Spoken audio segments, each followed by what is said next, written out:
payment, as we know, can be challenging these days. And interest rates are higher than they have been in the past. When you're talking to one of your clients, how do you help explain payment and interest rate? So that's a great question, because it's something that's brought up to us every single day.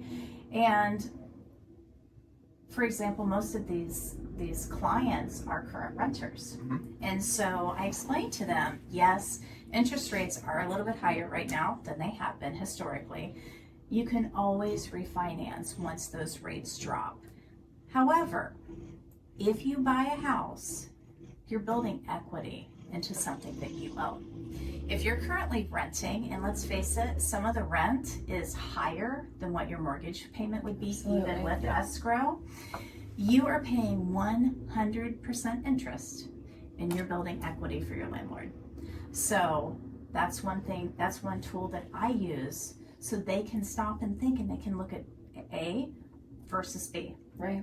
Yes, I might be paying a higher interest rate, but are you going to pay higher than 100%? Yeah.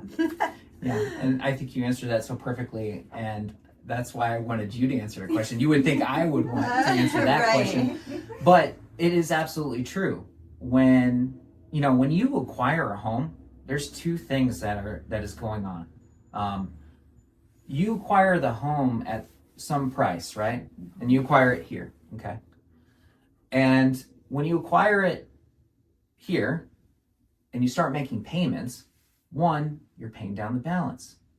But since 1942, all homes in our nation have appreciated 90% of the time. 90%. 90%.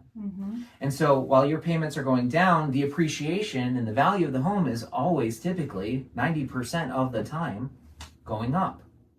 And so what people have seen in the last 5 years, let's talk about the last 5 years. Yeah.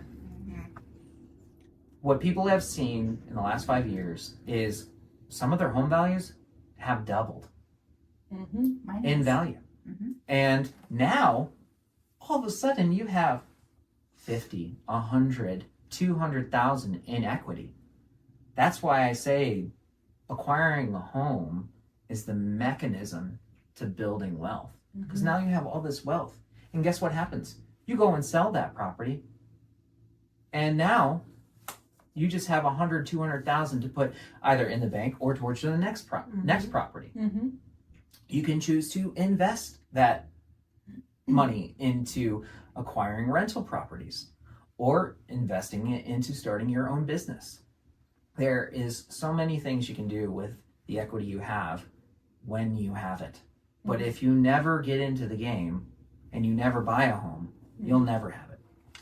Absolutely, that's a very good point. I think we've went over a lot of good tools to help people take that step.